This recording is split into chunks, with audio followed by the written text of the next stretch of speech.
Public account committee کا اجلاس Gwadar development authority سے متعلق آڈٹ مشاہدات پر غور کرنے کے لیے منعقد کیا گیا۔ اجلاس کی صدارت اصغر علی ترین نے کی اور ممبران کمیٹی میں زاہد علی دیکی، فضل قادر منتقل، زرین خان مغزی، زمرک خان اچکزئی، خصوصی دعوت پر مولانا ہدایت الرحمان بلوچ اور اکاؤنٹ جنرل بلوچستان نصر اللہ جان سمیت دیگر اعلیٰ حکام نے شرکت کی۔ گوادر ڈیولپمنٹ اتھارٹی کے آڈٹ پیراس پر پبلک اکاؤنٹس کمیٹی کے چیئرمین اصغر علی ترین نے محکمے کی ناکامی پر شدید برہمی کا اظہار کیا۔ اجلاس میں جی ڈی اے کی مالی اور آپریشنل مینجمنٹ میں سنگین خامیوں کا انکشاف ہوا اور صورتحال کو درست کرنے کے لیے مولانا ہدایت الرحمان سے بھی صلاح مشورہ کیا گیا۔ اس حوالے سے پی اے سی نے اہم ہدایات جاری کیں۔ پی اے سی نے جی ڈی اے کو اکاؤنٹ منظم کرنے کی ہدایت دی تھی مگر کوئی پیش رفت نہ ہوئی۔ اگست 2023 میں پی اے سی نے 87 ملین روپے فوری وصولی کی ہدایت کی تھی مگر عمل نہیں ہوا۔ کمیٹی نے 3 ماہ میں وصولی مکمل کرنے کی ہدایت دی۔ ساتھ ہی بتایا گیا 2004 کے پی سی 1 کے تحت جی ڈی اے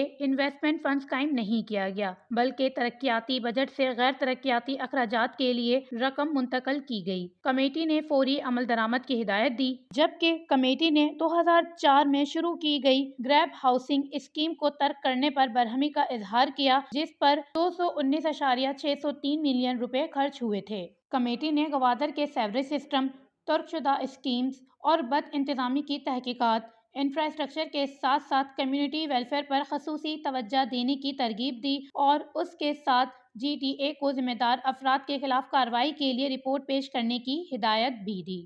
چیئرمین اصغر علی ترین نے گوادر کی ترقی میں مسلسل نااہلی اور تاخیر پر مایوسی کا اظہار کیا۔ انہوں نے کہا کہ یہ محکمے اور اس کے گورننگ باڈی کی ناکامی ہے۔ گوادر جو قومی اور بین الاقوامی اہمیت رکھتا ہے لیکن بد انتظامی کا شکار رہا ہے۔ چیئرمین نے اجلاس کے اختتام پر پی اے سی سکریٹریٹ کو وفاقی حکومت اور چیف سکریٹری کو بجٹ کی فراہمی اور ضروری تعاون کے لیے خط لکھنے کی ہدایت دی۔ اجلاس کا اختتام گوادر کی ترقی کو ترجیح دینے اور اس کے سنگین مسائل کو حل کرنے کے عزم کے ساتھ ہوا۔ وش نیوز، کوئٹہ، بلوچستان۔